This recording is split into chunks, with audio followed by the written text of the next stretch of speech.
Welcome to the Strong for Life podcast. I'm your host, Connor O'Shea, and today I'm joined with Brian Keane from Brian Keane Fitness.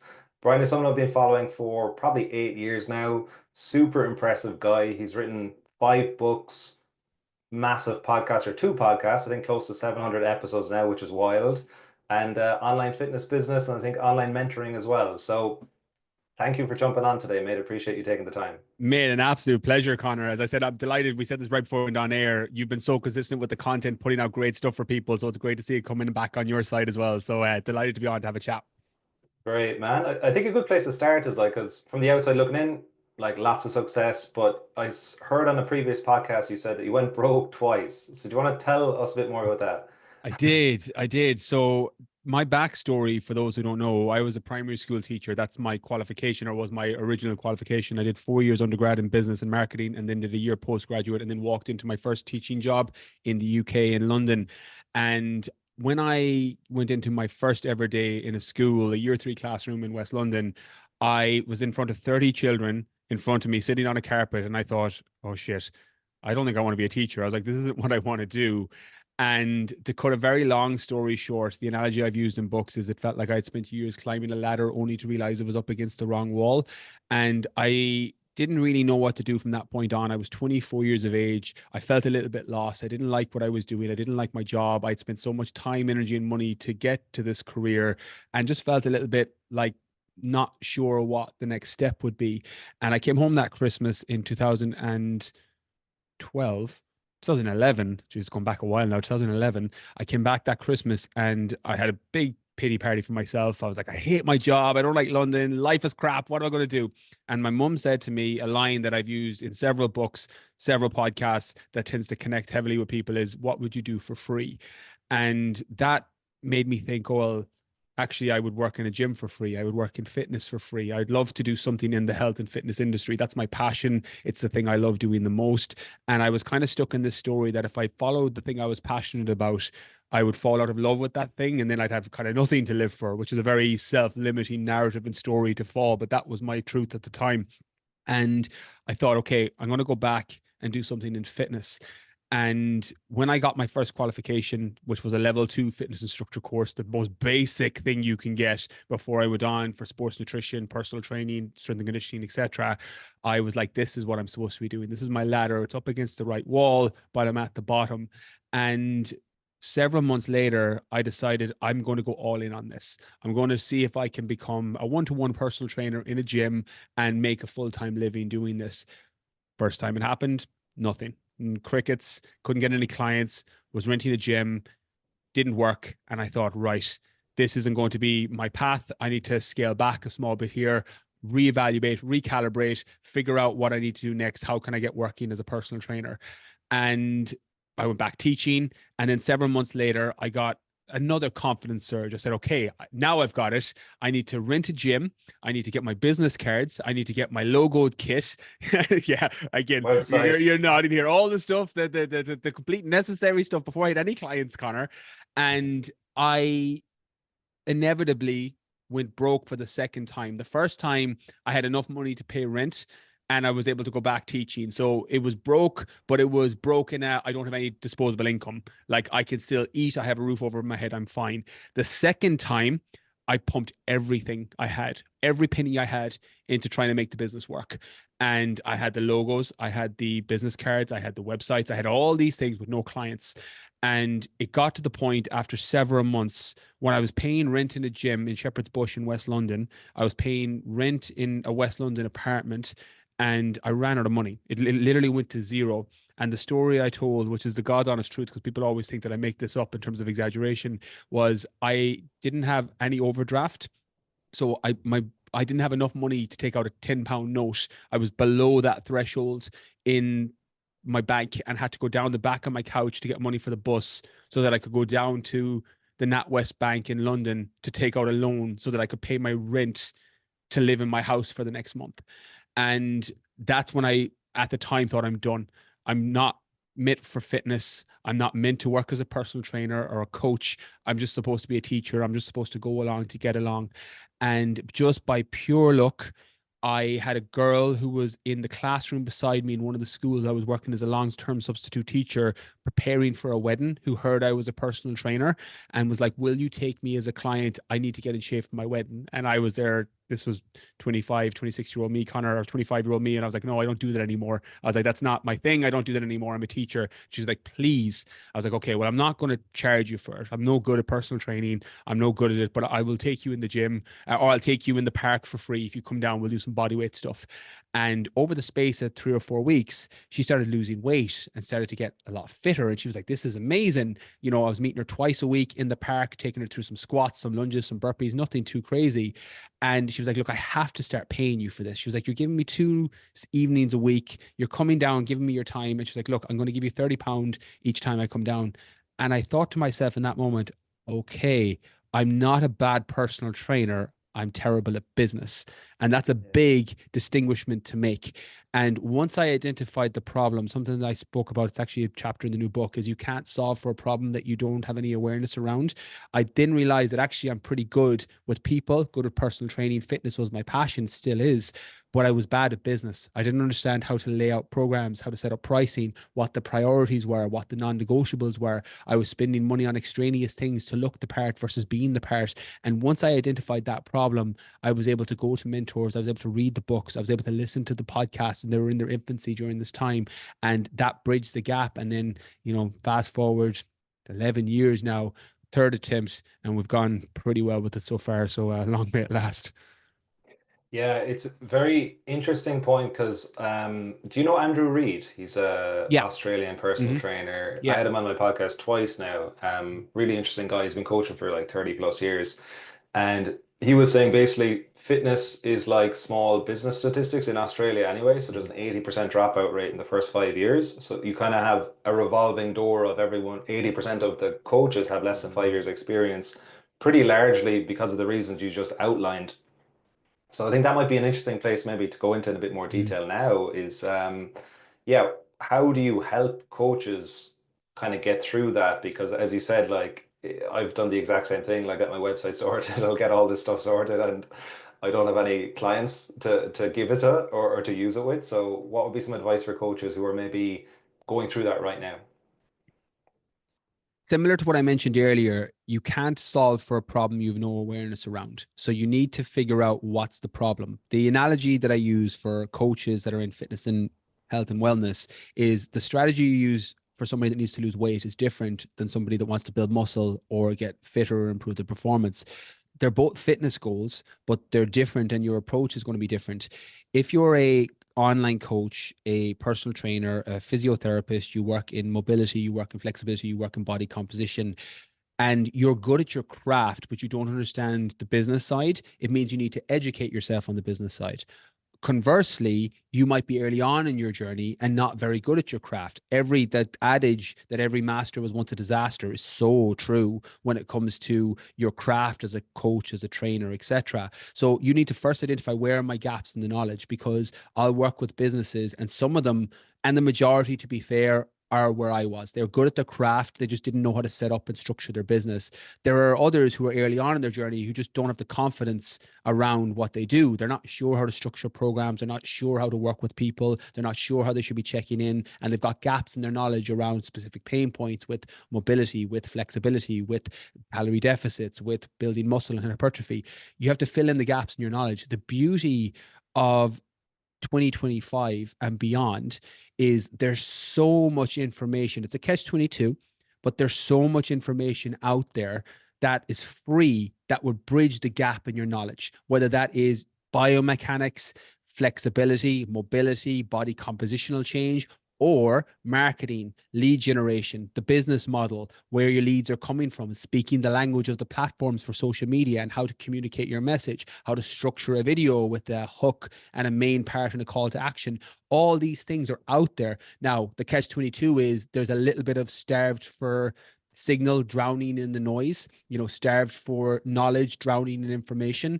So you need to be mindful of where you're getting your information from. But once you know I've got the problem or the gap in my knowledge around business, you can fill in that. You can listen to my business podcast, the online business podcast. You can listen to other coaches that are out there talking about it. You can come through mentorship programs. You can do courses. You can read the books. All of these things will bridge the gap in your knowledge. You have to take action with it. Like there's no point, I call it, mentally masturbating with courses and books. There's no point feeling like you're doing something without actually doing something. Having the information and not executing on it means nothing gets done. That goes for flexibility. That goes for weight loss. That goes for building muscle. That goes for building business. You need to execute on what you learn. But if you have those gaps in your knowledge, it's the best time ever. I remember in 2011, it was hard to find this information. It was That's when difficult. I started Yeah, coaching. It was you 2011. like It's like remember, crickets. it was hard. It was Yeah. difficult. There wasn't the amount of podcasts. There was books, but you didn't know how to find the next book after the one that you were currently reading. Mentorship programs were around. That was my big sticking point, was because when I moved online first, and I was pretty early online. 2014, I moved back to Ireland. 2015, I moved online. 2016, I scaled online. Wow. And it's funny because we are in the process of revamping one of our fitness programs at the minute and moving it back into an app that's online, because we spent like 20 grand to build it out to the back end of the website, because these are apps, my PT Hub, Trainerize, True Coach, Kahuna, they didn't exist. They weren't around. They weren't there. They weren't even in their infancy. They weren't there. They didn't exist. Whereas that's all there now. So the information is out there. The apps is out there with the technology. The coaches are out there who have executed on it. I remember looking for business coaches who could help me move online. They didn't exist because most people were still offline at that point. So that isn't an issue for people now. You just have to identify, if you're listening, do you have more time or more money? If you've got more time, you consume the free stuff, the podcast, listening to episodes like this, following it on with other YouTube videos and reading the books or downloading them or listening to them for free on Spotify or Audible. And if you've got more money than time, then you work with the coaches, the trainers. That's not necessarily a pitch for me. I'm a square peg into square holes coach, but I think everyone in business at some point should have a coach or a mentor that they're working with. Again, as I said, that might not be me. There's great bits out there and other great coaches, but find someone that you connect with and work with them, because they can help elevate you to the next level. They can avoid and let you mix or lose or miss the pitfalls that so many people fall into, and they just cut your learning curve so that you're able to break through glass ceilings quicker. Yeah, it's such a great point, and it's like always with coaches I talk to and myself as well, it was like, oh, I'll do this new biomechanics course for like a grand, and I don't know anything about sales and marketing. So it's but like, you lean into, sorry to cut across you, Connor, but it's such a yeah, great point. You lean into your own personal curiosity, which is a beautiful thing. It's what makes you amazing in what you do. It's what makes other coaches amazing in what they do, because you're leaning into your natural curiosity. That's a big thing to do. But it's an element of the analogy I use in the fitness industry is the people who love to train but hate to diet. Like, mhm. you can go to the gym and that's amazing. It's good for your health. You'll get endorphins, you'll get stronger, etc. But if you're still consuming 5,000 calories every day when your maintenance is 2,000 calories and they're coming from chocolate and ice cream and McDonald's, you're not going to lose any weight if that's your goal. So sometimes there's an element of what's the minimum effective dose of the thing I really need to do, i.e. educate myself on the business, but also keep the window and the door open for curiosity-based things like the biomechanics courses, because ultimately, if you're no good at your craft, it's hard to run a successful business. It's about finding the balance between both. Yeah. And then if we go back to like 2015, because I think it would have been Pat DeVilly and Mm. then you really, both Galway as well, which is interesting. Um, where did you get the idea to be like, because there wasn't a lot of people doing it in Ireland in particular. So where were you like, was there, or what mentor was most helpful for you back then? Pat actually was a huge inspiration for me, because Pat, it wasn't because he was online. I actually moved online before Pat, but because he made me question the narrative and the story of a guy from the west of Ireland doing incredible things in business, in fitness at the time. He's moved into the breath work and mindfulness space now, but at the time he was running a fitness business. And I was remember working from a school in West London, and we had like 2 hours off during the week where we'd have to do lesson plans, etc. It was like your teaching time that was kind of carved out because of the English curriculum and not having textbooks. And I remember when I'd have it done, I'd be like scrolling YouTube and scrolling social media, like for probably the majority of the time that I should have been doing my texts and lessons. But I came across Pat in 2010, maybe. And I couldn't believe there was this guy from Galway who was doing these incredible things with books and gyms and fitness. And I'm like, oh, I'd love to do that. I was like, that'd be amazing. I'm over here teaching in London, doing something that I don't really like to do. Maybe I should move back to Ireland and give this a go. I thought I had to be in London. I'd have to be in New York. I'd have to be in Sydney. I'd have to be, that was my narrative and my story. So Pat, funnily enough, as you mentioned him, was a huge inspiration. He's a friend of mine now. We've known each other for years, but at the time I didn't know him. It was just an inspiration from following. The second person who actually ended up becoming one of my mentors was the other person I would spend most of my time watching on YouTube, and that was Elliot Hulse. So Elliot was one of the original YouTubers. He had Strength Camp. He's gone into a kind of completely different space now. But back in 2011, he was in Strength Camp. So it was all fitness stuff, nutrition, etc. And in 2015, and I remember I was doing quite well in 2015. I was traveling around, I was competing in bodybuilding shows, and I was doing fitness shoots and things along those lines. So I had a bit of a profile and people coming in who had similar interests and goals to me, men, bodybuilding, etc. And I was doing well as a one-to-one personal trainer before I moved online. And I remember Elliot was doing a mentorship program in London, and it was, again, a program, and then you went over for, it was a 4-day intensive. And at the time, it was all the money I had in my bank account. It literally wiped me to zero. It wasn't that there wasn't more coming in. There was. I had a lot of money coming in monthly because of my one-to-one coaching, but at the time, I can't remember the price. It drained my bank account. I remember thinking, right, this is a big investment, the most I've ever made up until this point. And it was the best thing I ever spent my money on. It was literally, to this day, one of the best things because of where I was at and to where they pitched the coaching mentorship to. So when I went over to London, it was a 4-day intensive.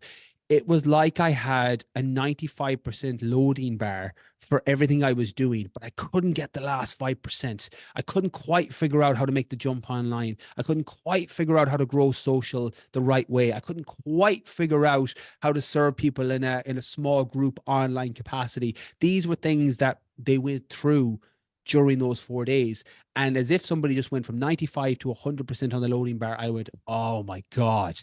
That's it. That's how I set up a lead magnet. That's how I do a scale program. That's the design that I need for this program and to check people in each week. All these things started to fill in. Now, I put myself in a position for that. So that's not to say you go work with a coach or a mentor or do a course and that's going to happen. I was in the position and had done so much work and was failing forward and failing fast during this period of time. The Amazon approach or the old Facebook approach of move fast and break things, I was in that in 2015. I was doing a lot of work. I was putting in 60, 70, 80-hour weeks. I was doing a lot. But once I was able to fine tune that, it all paid off within a 3-month period, 6-month period. I had my money back within a month and a half because I executed on what I learned. And then it just grew from there onwards. So that was one of the best investments of time, energy, money that I ever made. And it wasn't just because of Elliot. He brought his whole team there. So he had his marketing director, he had his content collaborator. They were all there going through what they do. And that gave me a bigger insight, a bigger picture view for how to run my business. And as a result of that, like I always tell people, when you invest with a coach or a mentor or a course, you only need 1 or 2 nuggets of gold to get your money back, and then it's an infinite return on investment after that point. For me, there were so many nuggets of gold because of where I was at. I've gone and worked with other mentors. I've worked and gone and done courses. I've gone to seminars, and sometimes I'll get maybe 1 nugget of gold, apply that, and it makes it worth it. Sometimes you don't. It's a little bit of a lottery on occasion. But for me, that was my first real introduction to cutting straight through the noise, going directly to the source, asking the specific questions, having it tailored to me, executing on it, and then seeing the results because of it. Yeah, that's very cool. He was pretty huge then as well. I haven't seen much of his stuff recently. So you were very, yeah, because like now online is such a big thing since 2020. So you were very well positioned then coming into that time of the year. Did you find like things even exploded more then, or what happened? We had an amazing year, 2020 and 2021. Business wise, obviously, it was a difficult year for a lot of people, and people lost people close to them with COVID. But from a business standpoint, we had to bring on extra people, I had to hire more people. We got very lucky. And one of the jokes I always tell my team is, as long as the internet doesn't fall out of the sky, we're fine. because we have everything online. So when COVID came, we had all the infrastructure built. It's not a coincidence that in 2025, we're now moving things to the apps, having built them in a website, because everything transitioned online. So if you're starting now or in the first year and a half, you're literally online in the best time ever to be online, because something that took us 20 grand to build, you can now get for 30 quid a month Yeah. membership. Like Yeah. it's mental. But again, that's how business works. In 2020, we had all the infrastructure. So what happened was, for the first couple of weeks, nobody knew what was going on. We were like, oh my God, like what's going to happen? Is the world going to shut down? Like there was just so much uncertainty. But then after about 3 or 4 weeks, we started to see an influx and a flood of people who never previously would have been in online programs. I had my first ever 60-plus-year-old client in an online program during COVID. I'd never had that age range of person before. It was always 30s, 40s, sometimes younger. And it just opened up all these doors because our infrastructure was there. We didn't have to build anything. We had the programs online, the home workouts, the body weight sessions, the gym-based things that you could do at home were all designed and ready. So as soon as we pressed play and was like, look, this is ready for people, there was up payments. People were still working from home. There was a surplus of income in certain households. People had an excess of time and they wanted to get fit. It just, all the stars aligned for 2020 and 2021. And we got very lucky with that. So we, again, as I mentioned, I don't want to make light of a situation that was very difficult for a lot of people, but from a business standpoint, we were very fortunate during that period. Yeah, that makes a lot of sense. Like just having the years in the back end. One thing about you as well is like Andrew Coates uses this term called career capital, and that's definitely something like you've got 5 books, six, almost 700 podcast episodes. So when did you start thinking about that? Because obviously, like going viral with a reel is nice, but it's not the same as like really building that trust and connection with people with like much longer form. Obviously, a book is as long as you can get. People can listen to you for, I don't know how long now, but a long time if they listen to your podcasts. So when did you start thinking that way? So if I'm correct, is career capital, you mean brand leverage of name? Is that what that represents? A career capital, yeah, it's kind of like you have, if people look you up, they're not just seeing like a viral reel Mm, account, they're seeing like, oh, this guy's got books, yeah. podcasts, stuff that's not going to go away, basically. So that's a great question. Yeah, when we started to make that shift around 2017, and 2014 was my first year full time as a one-to-one personal trainer in a gym. 2015, we started to scale that, and I started bringing in coaches underneath me, all still offline one-to-one. We started to dabble with online in the middle part of 2015, and I was fully online by 2016 and had scaled the business by the back end of 2016. So once the initial revenue and finances hit a specific number, I started to shift my focus. And I think a lot of people are going to be similar with this. It's very hard to focus on legacy, brand, career capital when you're still trying to pay bills and you're still worried about monthly income. I haven't had to worry about that since the back end of 2016. There was a huge trajectory and we never dropped from that point. So back end of 2016, when finances and financial anxiety stopped becoming a thing because of program success, I was quite consistent with content even back then. And I shifted towards writing my first book, The Fitness Mindset. And that, the only analogy I give, and the best analogy and metaphor I can give, is a good book is like a key for a locked door, and it'll open up all these other doors when you go through it.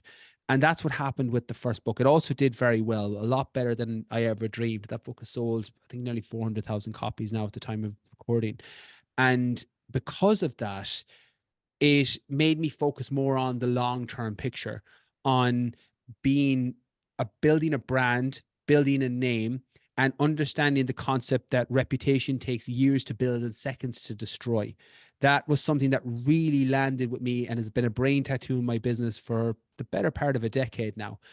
And from 2017, seeing all those doors opening and the podcast alongside it, which grew exponentially and did very well from day one. We were probably one of the rare early but not first to market podcasts in the fitness space that we were able to, apologies, climb quite high on all the charts. It was Apple Podcasts at the time or iTunes, which gave a lot of social proof, which got it in a lot of big guests.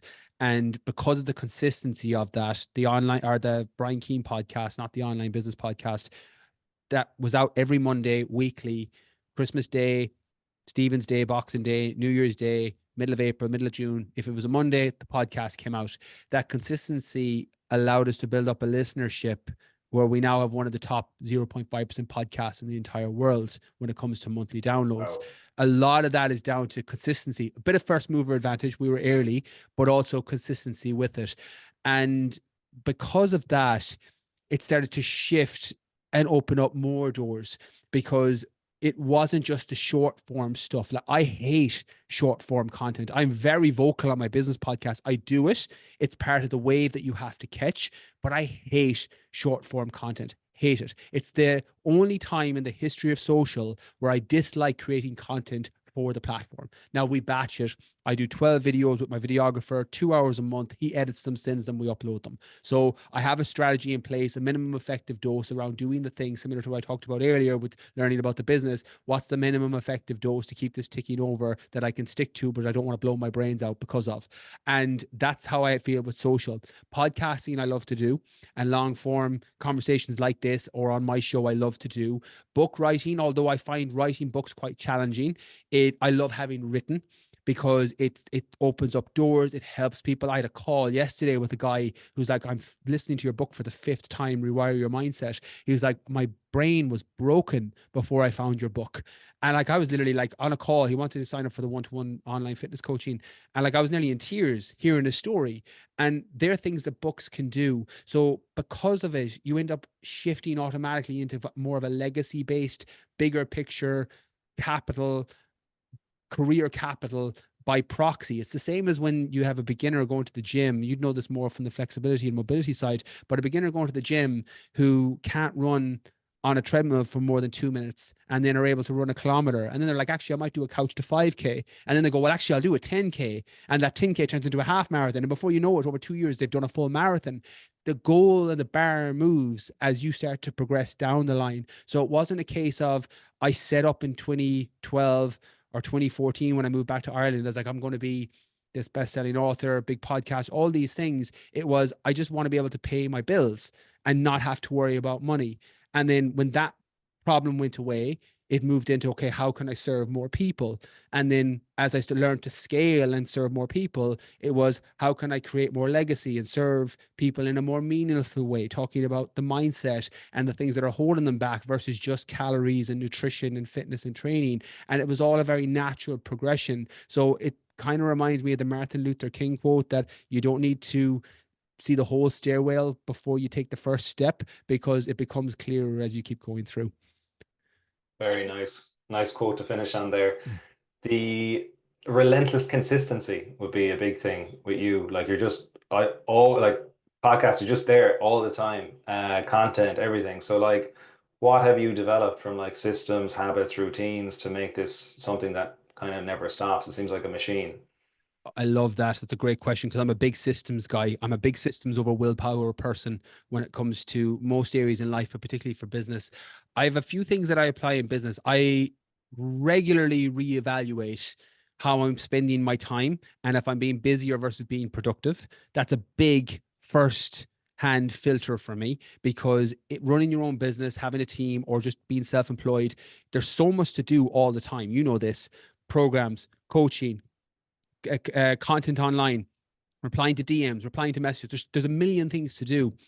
And that's being busy versus being productive. Is this actually moving the future business that Connor, that, John, Mary wants to create? Is this moving it forward in a productive and meaningful way, or am I just being really busy? I come back to that quite regularly. I also do a quarterly audit on my time and on what I'm doing, on if I'm spending a lot of time on things that I actually shouldn't be doing, I run it through the automate, eliminate, delegate filter. So I look at everything I'm spending my time on, and I'll ask, can I automate this? And in a lot of cases with an online business, you can. Can I delegate this? Can I hand this over to somebody else, someone on my team, a freelancer, a new hire? Or can I eliminate this? Is this actually something I shouldn't be doing at all? Am I just doing it because it's a habit? It's comfortable. I'm used to doing it. Should I be eliminating this completely? So I do that every quarter and I run through.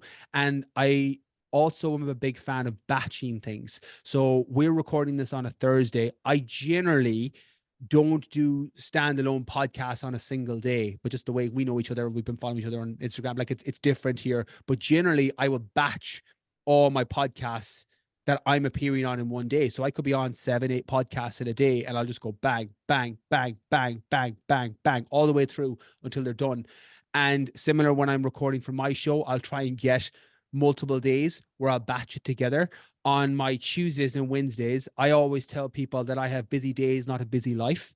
And that's how I run through. I work in sprints. I don't do the equivalent of a long distance jog. I work in sprints. So my Tuesday and Wednesday, I probably get more done on a Tuesday and Wednesday than other people do the 7 days combined, because I do all my check-ins with my mentees on a Tuesday. I do all my calls with my mentees. I'll batch my podcasts. I'll do content creation. On a Wednesday, I'll do all my online check-ins for my clients. I'll do my check-ins for my group program. I'll do any other podcast meetings or any other calls that I need to stay on top of on a Tuesday and Wednesday. And then on occasion, the first week of January is a little bit busier than normal. Thursday, I had one of my mentee meetings right before we came on here, and now we've got the podcast. But generally, Monday for me are creative days. I'm just kind of working in gray space, thinking about optimizing what I'm doing. Tuesdays and Wednesdays are busy sprint days. Thursdays like an in-between. If I need to fill in some gaps, I'll fill it in. And then Friday, it's a half day. I pick up Holly, my daughter, from school, and we spend the Friday evening and we chill.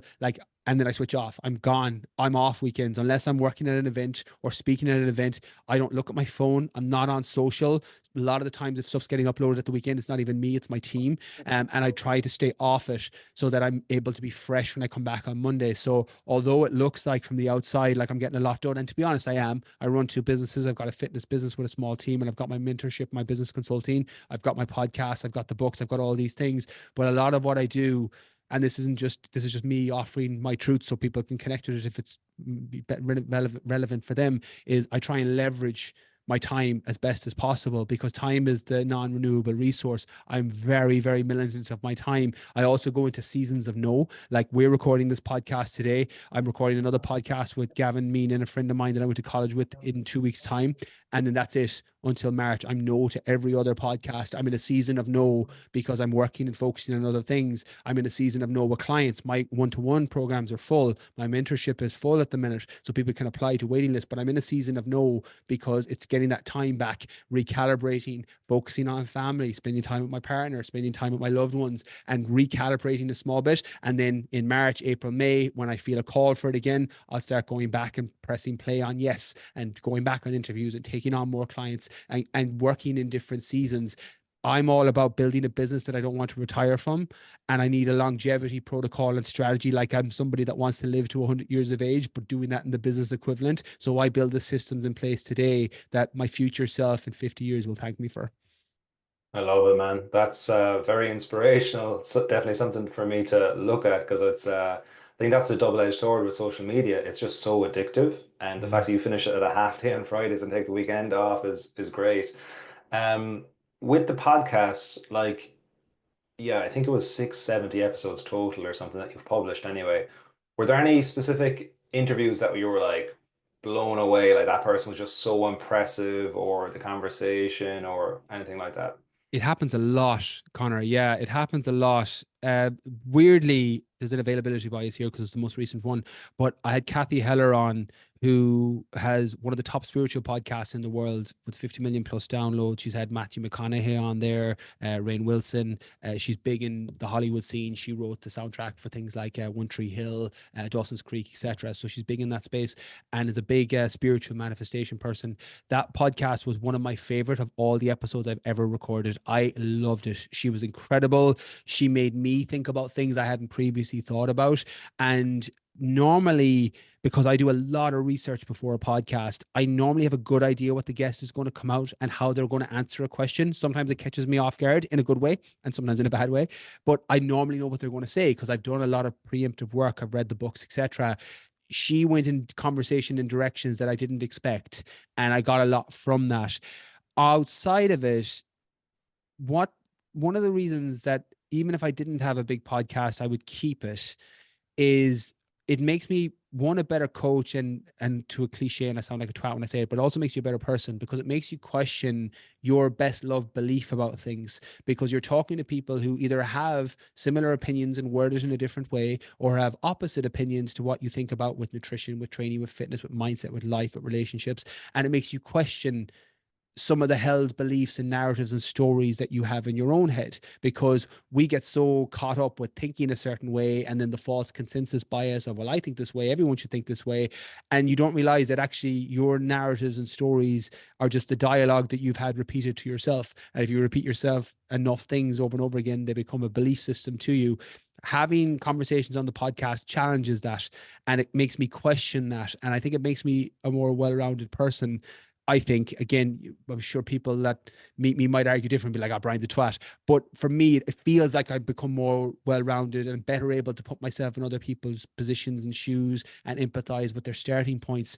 And it's made me a better coach because it educates me directly with the experts. I've had some of the leading experts in the world on the podcast when it comes to sleep and nutrition and exercise physiology and mindset and relationships. And because of that, I've been able to ask them questions that I'm curious about, very similar to me and you having the conversation here, Connor. Like, you can guide it in a direction that's curious to you. I'm able to do that when I have people on the podcast. So I'm learning from the best. Outside of the recent one with Kathy, the two that really stood to me personally for different reasons, and I've quoted several in books. Matt Fraser was great. He's the 5-time multiple CrossFit Games champion. Great guy.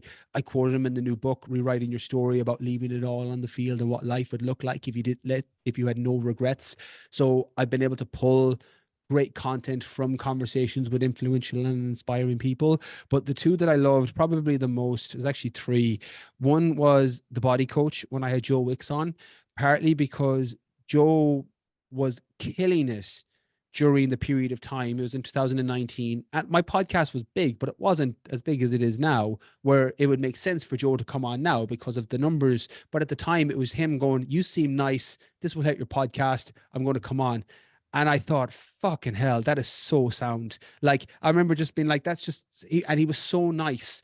And I'll never forget that because he didn't have to do it. And people, I remember, would shit on Joe Wicks and give out about him. And I would always come into defense and be like, that's a good dude. That's a guy that's here trying to make other people's lives better and lift other people up. I'm like, lay off the hate, please. Like, fucking look inwards and point some of that mirror back inwards and see why that negativity is coming out. So Joe was a big one for me for a different reason.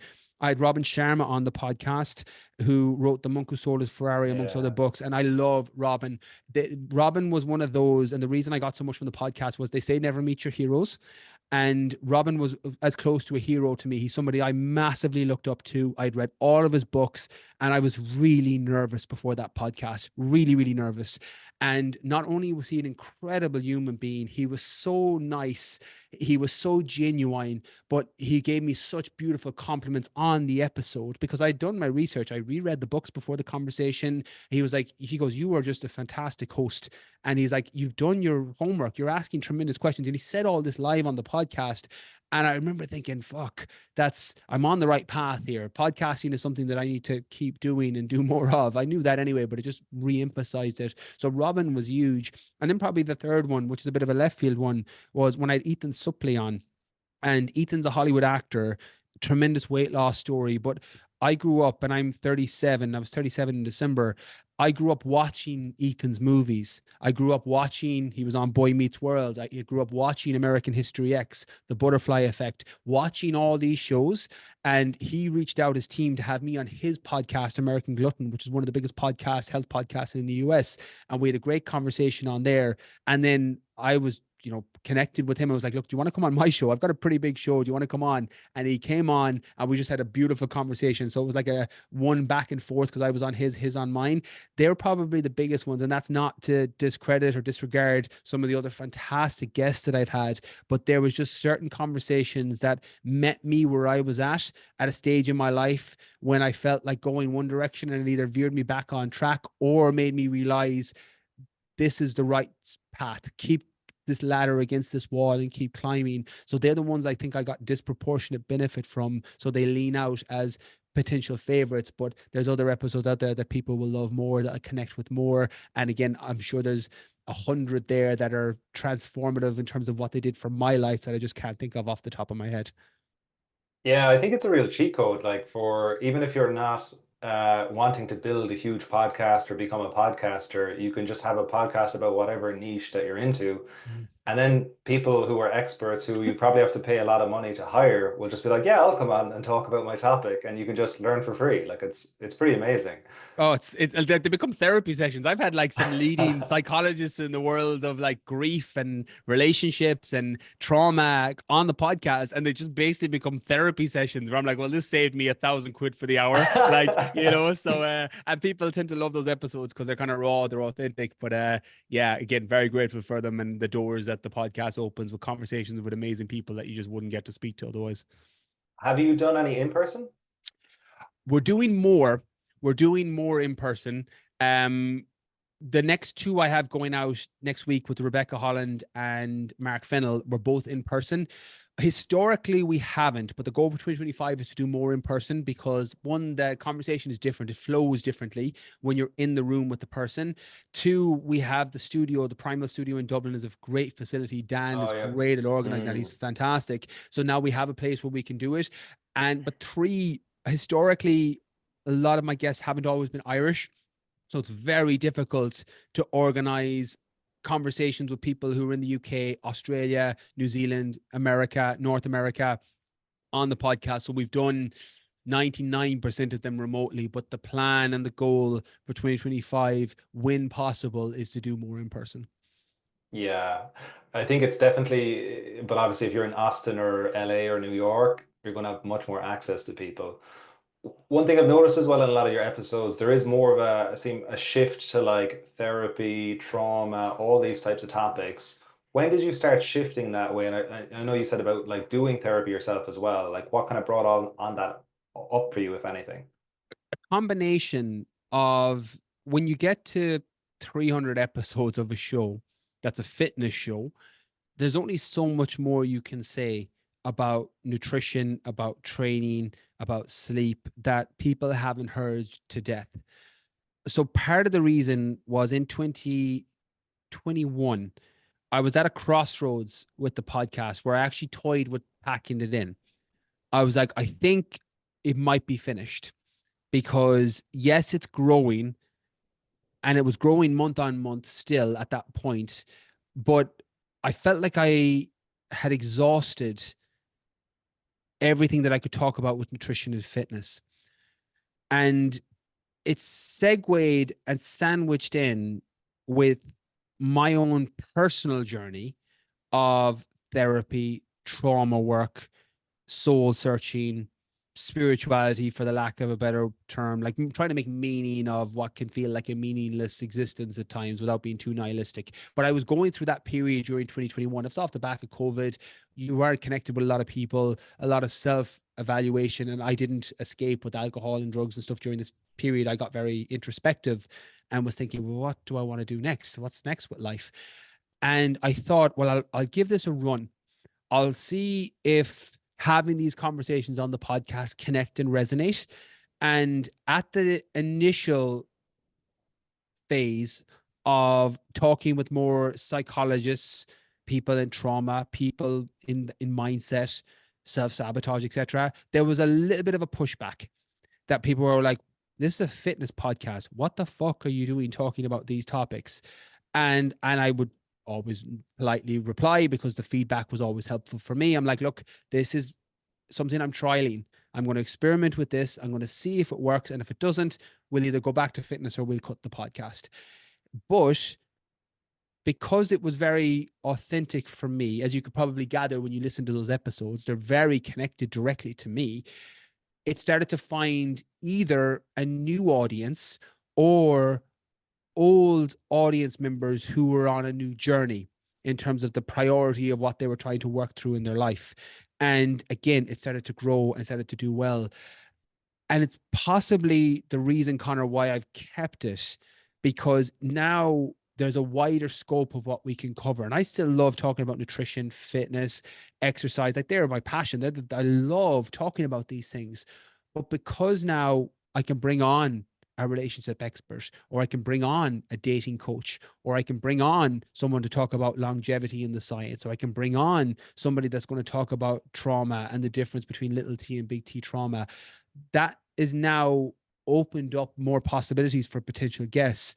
And I have to enjoy it, because curiosity, as I mentioned earlier, is a superpower as an entrepreneur, as a business owner, is to be curious about the thing you're doing.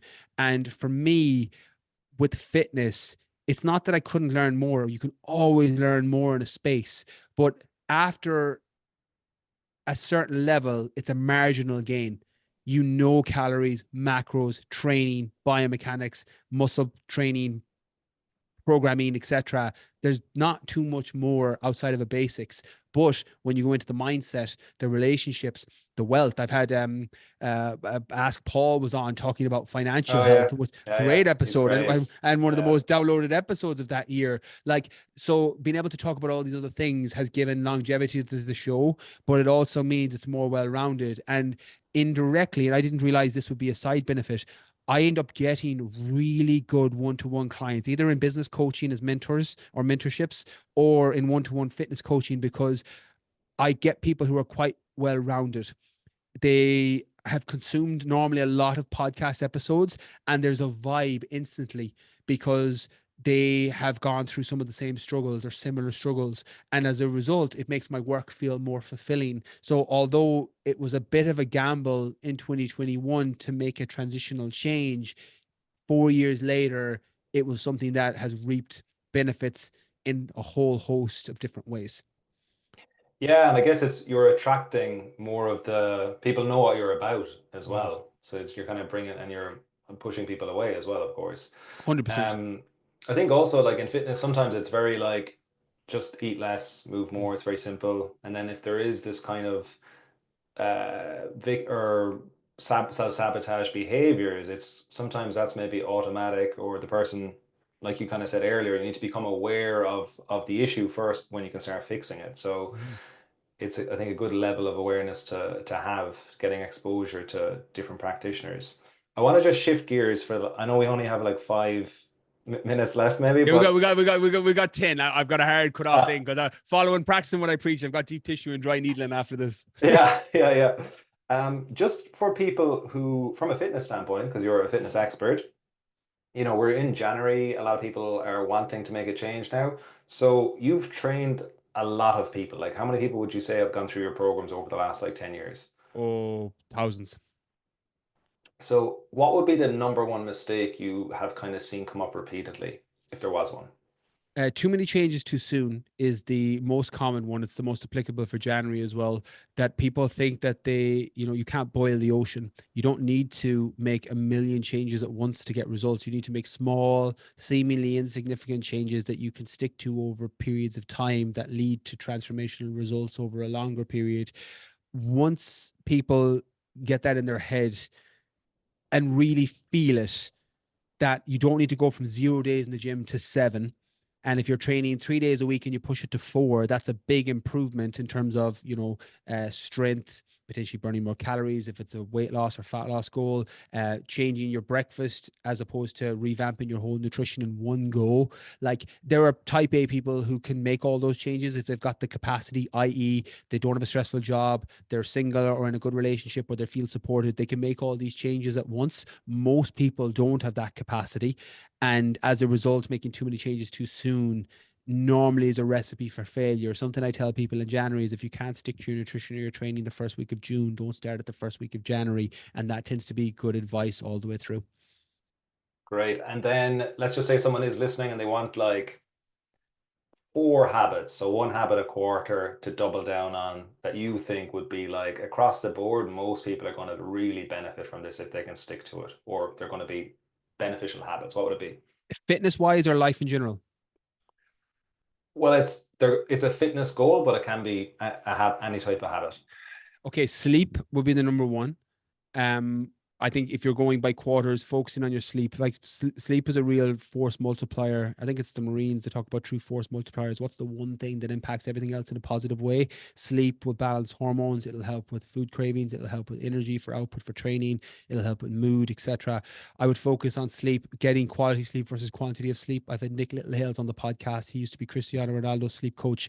Really good episode talking about quality of sleep versus quantity, that your difference between your non-REM sleep and your REM cycle sleep, and whether you need to get your 8 hours in one go, split it out, or whether 9 hours would be more beneficial or seven, etc., based on genetics. That's the first thing. The second one in your wheelhouse is focus on mobility and flexibility. That is something that I was too long and too late to the party with.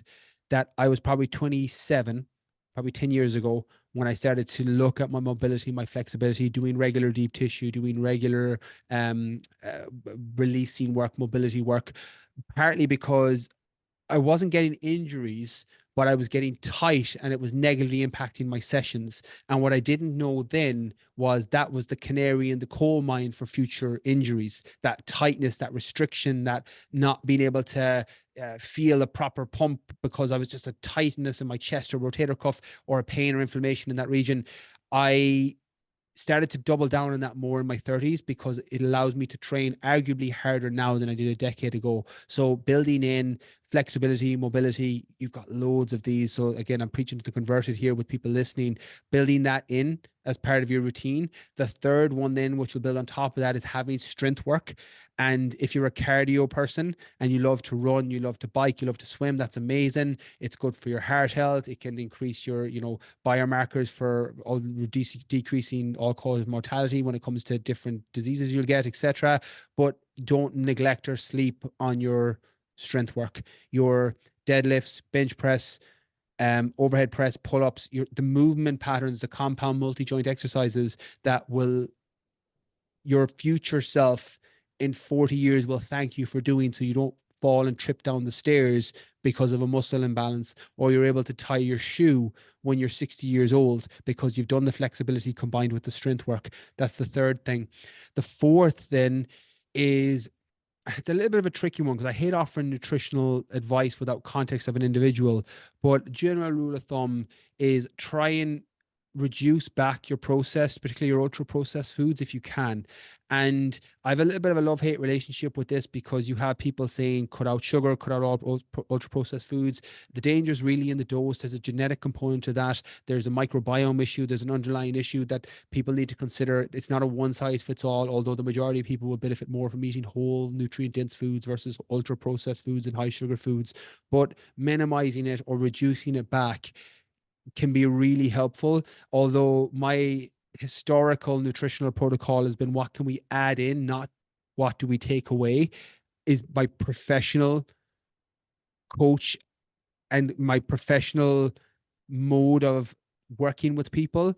But from a one size fits all answer for people listening to a podcast, instead of saying add in this, and this, reduce back and maybe scale back the amount of ultra processed foods you're eating, and you'll find that your energy levels are a little bit smoother, your cravings will reduce, your brain fog will potentially reduce, your gut microbiome will thank you, so you'll probably have a reduction in bloating, you'll probably absorb and digest the food you're eating in a much more efficient and optimal way. And that's a small thing that you don't have to go cold turkey with, that just scaling it back will probably give you a good benefit. So therefore you could probably flip them in any order, to be honest, as well, and they'd all reap certain significant benefit if you put them together and let them compound. Yeah, that's such a good, well-balanced answer. Like, so sleep, mobility, flexibility, strength, and I like the processed food point because a lot of times it's, you know, don't eat meat or don't eat vegetables, and it's just like very confusing for people. Where Mm. it's ultra processed foods is the big kind of figured that out The first. one we can all agree on. It's the one, the Yeah. only thing you'll get. And again, trying to get nutritionists and dietitians and influencers into a room to agree with something is like fucking. Like I'd imagine it'd be easier to get everyone to convert to the same religion. But when it comes to ultra processed food, it's the one thing I think everyone agrees on, that there's nobody out there saying eat all the ultra processed foods. This is going to Yeah. massively help. So I think it's the one thing we can all agree on. Yeah. Last question. You are, well, it's proven you're someone who's very early, or you're kind of seeing where the puck is going. So, where do you feel is a good place for coaches to put their energy over the next 12 months, 24 months? Oh, it's a great question. It's something I come back to quite a lot. And I do love that line, the Wayne Gretzky, skate to where the puck is going, not to where the puck is. And I do try and do that with business, but I also counterbalance it with the Gary Vee philosophy of just execute on what's actually working now and then move with it.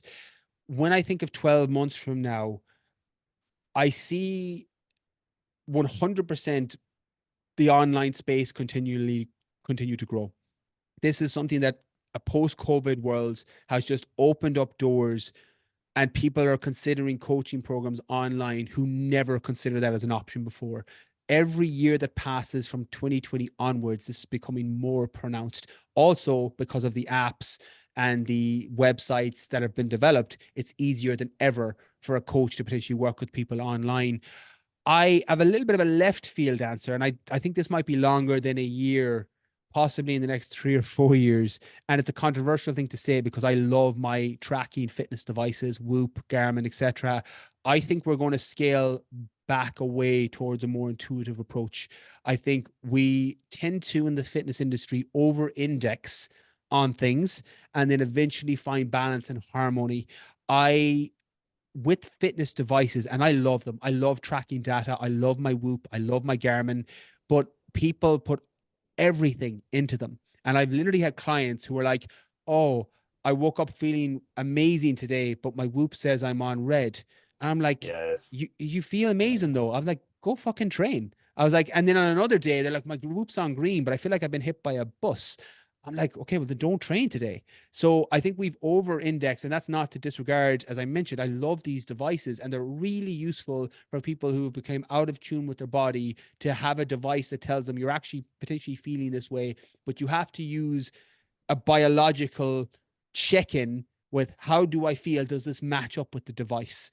And I think maybe not in the next year, but possibly over the next 3 or 4 years, I think we're going to be taking a more intuitive approach. And that's where your coaches will become more relevant again. People will start needing someone to bounce ideas with back and forth. How am I feeling? How are you feeling? Conversations with an actual person versus over relying on an algorithm or a device to tell you how you should feel. That's a great answer. Yeah, I think people are going to crave plugging out more as we get more plugged in as Mhm. well. Yeah, completely agree. Man, that was awesome. That was so good. I'm conscious of the time. So like where can people learn more about you? Where's the best place to go to see what you do? No, an absolute pleasure, Connor. It was a great interview. Thank you so much. Yeah, Brian Keane Fitness online, the Brian Keane Podcast, and Brian Keane Fitness on Instagram, social channels, wherever people like to consume. Awesome, man. I'll link all that. And yeah, just appreciate your time again, mate. Okay. Pleasure was all mine. Thank you again.